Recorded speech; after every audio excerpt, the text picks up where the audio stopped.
강병원의 정치 백신.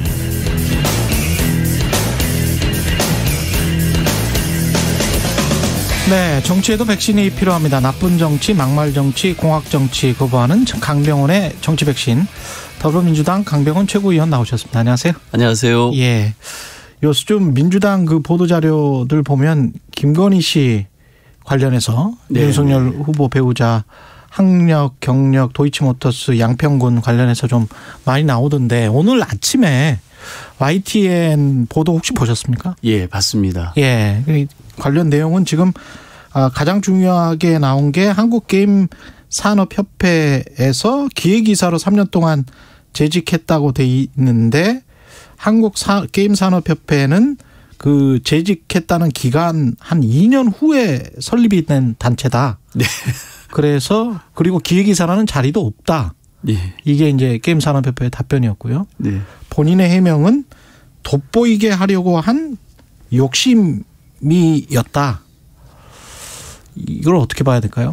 저도 좀 그 인터뷰를 보고 깜짝 놀랐습니다. 어쨌든 본인이 다 시인한 것 아니겠습니까? 시인한 거죠, 이건. 예. 네, 게임산업협회 기획이사로 2004년부터 2005년까지 있었다는 건데 게임산업협회는 2004년에 만들어졌습니다. 예. 그러면은 게임산업협회도 없던 시절에 그 경력을 허위로 재직증명서를 어떤 식으로 또 위조를 해가지고 수원여자대학교에 교원 임용 신청서를 할 때 냈다라는 거 아닙니까?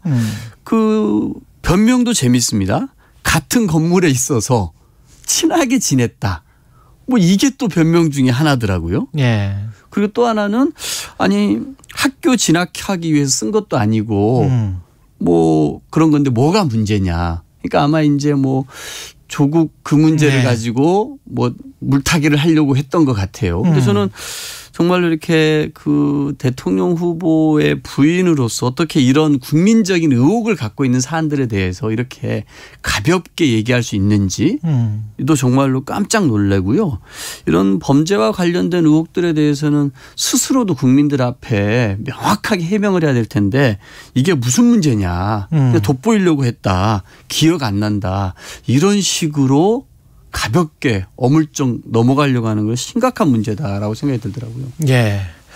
이재명 후보도 최근에 이제 TK 지역 가서 대구 경북 가서 전직 대통령을 평가하면서 전두환 씨도 공과가 있다. 방금 전에 이제 심상정 정의당 후보도 이게 국가를 찬탈한 범죄자에게 공을 논하는 것 자체가 어불성설이다. 이렇게 지적을 하셨고 민주당 내에서도 오손 중진인 이상민 의원도 공개적으로 비판을 했습니다. 어떻게 생각하세요? 일단은 그 전두환 씨 같은 경우에는 사망 당시에 국가장이 거부되지 않았습니까? 예. 그렇게 한 것은 그만큼 이 인물에 대한 우리 국민 절대 다수의 역사적인 평가라 그럴까요? 이런 것들이 끝난 저는 인물이라고 생각이 듭니다. 그래서 아마 그렇게 이재명 후보께서도 전두환 씨의 이 독재자로서의 면모 그리고 광주 민주시민들을 학살했던 그 것에 대해서는 명확하게 질타를 하고 비판했던 입장을 가지고 있었습니다. 저는 그렇기 때문에 그 부분에 대해서 흑백 논리 차원에 접근했다라고 말씀을 하셨습니다만 불필요한 말씀을 하신 것 아닌가 이런 생각을 가지고 있습니다. 그 사람들이 사실은 그리고 그 강병원 의원님도 잘 아시겠지만 과거 이런 학문적인 논의도 있었거든요. 성장을 위해서 독재가 불가피한 것 아닌가 해가지고 사회과학에서 논란이 됐었고 이거 가지고 독재가 불가피하다라는 개발도상국 특히 제3세계 국가들의 독재가 불가피하다는 식의 논문들도 있었어요. 그리고 아직도 그걸 믿는 국민들이 많이 있어요. 그걸 이제 그 믿는 가짜 믿음에 대한 표의 구애거든요, 이게. 그러면 이 가짜 믿음을 오히려 부채질한 것이기 때문에 이걸 이제 뻔히 알고 있는 후보가 이런 식으로 이야기를 하는 거는 좀 다른 후보들에 비해서는 더 큰 문제가 있는 거 아닙니까? 저는 아까도 말씀드렸습니다만 예. 뭐 후보도 그 당시 연설을 통해서 예. 다시는 반복돼서 안 될 중대 범죄자다. 그리고 전두환은 결코 존경받을 수 없다라는 사실을 명확히 했습니다. 예. 저는 오히려 좀 후보께서 지금 이렇게 무슨 중도층에 어필하기 위해서 필요한 일들은 정말 우리 대한민국 미래에 대한 얘기들을 해줘야 되거든요. 윤석열 후보 같은 경우 보면은 이 반문 정서에 기대는 것 말고는 없는 거 아닙니까? 예. 하는 말들을 들어보면 깜짝깜짝 놀랄 만한 120시간 일해야 된다 일주일에 그리고 뭐 가난한 사람들은 부정식품 먹어도 되는 거 아니냐. 최저임금 밑으로도 일할 사람 뭐 많다 이런 얘기들 시대착오전 얘기들을 하고 있는데요. 오히려 저는 중도층에 대한 문제들을 얘기한다라면은 저는 이재명 후보 갖고 있는 장점이 굉장히 실용적이고 유능하고 뭔가 일을 잘해낼 것 같은 그런 국민적인 믿음 아닙니까? 예. 그래서 경제 대통령과 민생 대통령 구호들을 착실히 만들어가고 있다고 저는 생각이 드는데 저는 기후 위기에 대한 대응의 문제라든지 새로운 복지국가에 대한 상들 그러기 위해서는 어떻게 우리 국민들의 삶을 챙기기 위해서 정말 재정이 필요한 거 아닙니까? 세금의 문제가 또 있단 말이죠. 이런 문제들을 과감한 얘기들 그리고 이 노후 세대들은 점점점 늘어나고 젊은 세대들 입장에서 연금에 대해서 불안감이 있단 말이죠. 이런 연금 계획들을 어떻게 해야 될 것인지 또 대통령 제왕제에 대한 제왕적 대통령에 대한 폐해들에 대해서도 걱정하실 국민들이 점점 많아지고 있는데 예. 어떻게 하면 이 권력 구조들이 좀 더 민주적으로 바뀔 수 있을지 이런 미래적인 과제들을 던지는 것이 오히려 중도층에게 훨씬 소구력 있는 이재명 후보의 모습이 아닐까 이렇게 생각합니다. 지금 이준석 국민의힘 대표는 유한기 전 성남도시개발공사 개발본부장이 이제 극단적 선택을 했지 않습니까? 지난 주말에. 그걸 어떤 대장동 의혹으로 이게 그럼으로써 이게 다시 국민의 어떤 시각이 그쪽으로 향할까 봐 이런 발언을 고의로 한 것 아니냐는 식의 어떤 이야기를 했어요.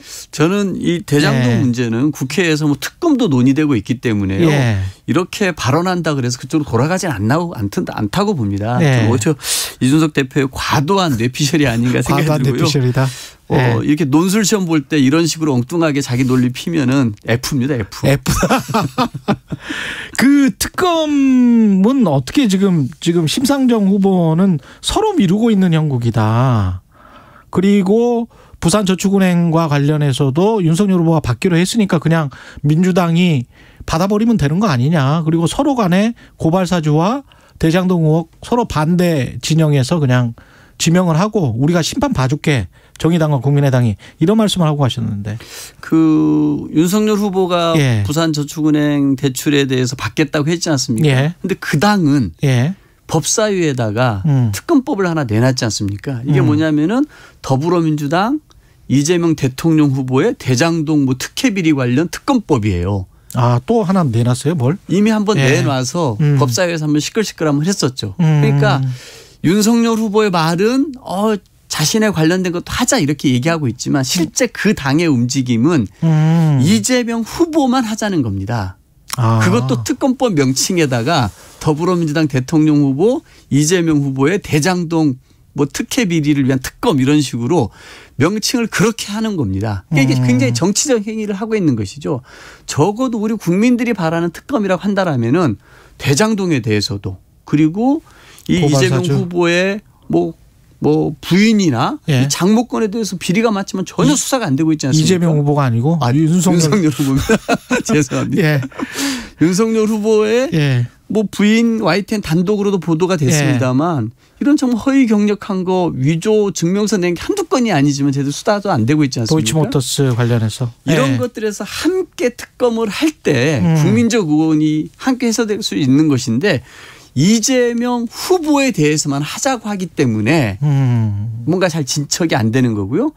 이제 그 윤석열 후보의 말과 예. 그 당 의원들의 행동은 전혀 따르게 움직이고 있는 것이죠. 그제 또 이재명 후보가 언급했던 다주택자 양도소득세 중과 유예안 이게 사실은 지난 한 3, 4년 동안 언뜻 특히 국민의힘 쪽에서 많이 나왔던 아이디어인데요. 이거는 어떻게 지금 당에서 생각을 하고 계십니까?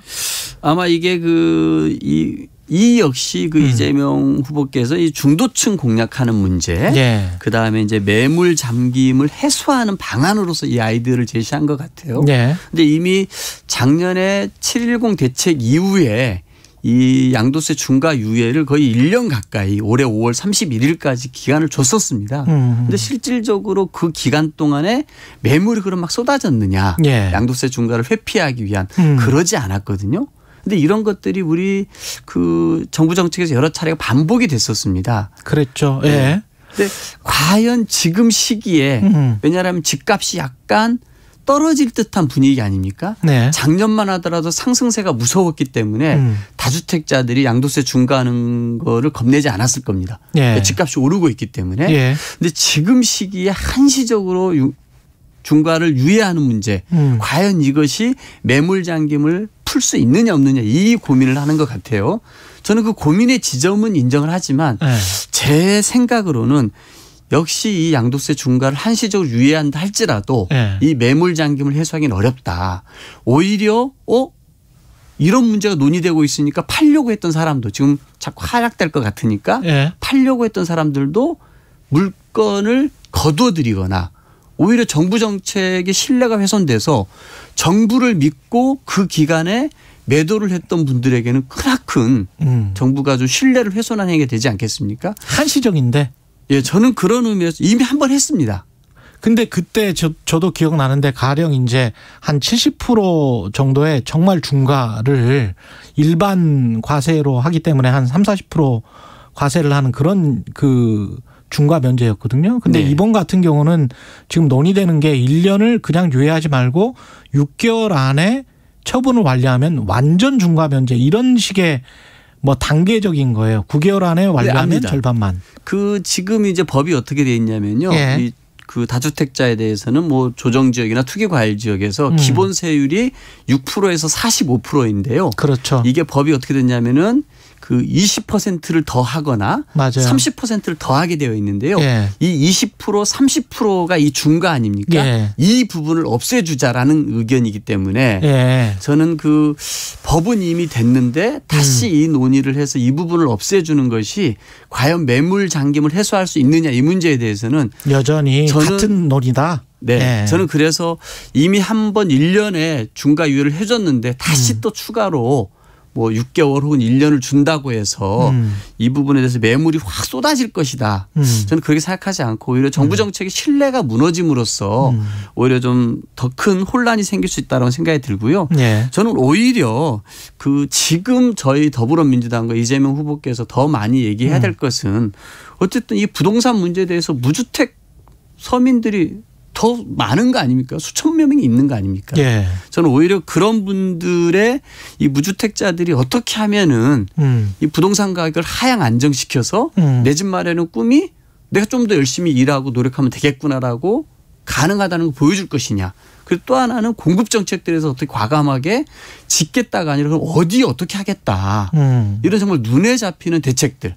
그리고 청년 세대들 같은 경우는 지옥고라 그러지 않습니까? 지하방, 옥탑방, 고시원에 사는 수백만 원 청년들이 한 달에 월세를 정말 뭐 50만 원, 70만 원, 80만 원씩 내면서 생활하고 있단 말이죠. 예. 이런 수백만의 청년들에게는 또 어떤 희망을 줄 것인지 예. 이런 부분들에 대한 명확한 구체적인 계획들을 제시하는 것이 훨씬 더 바람직한 방향이 아닌가 싶습니다.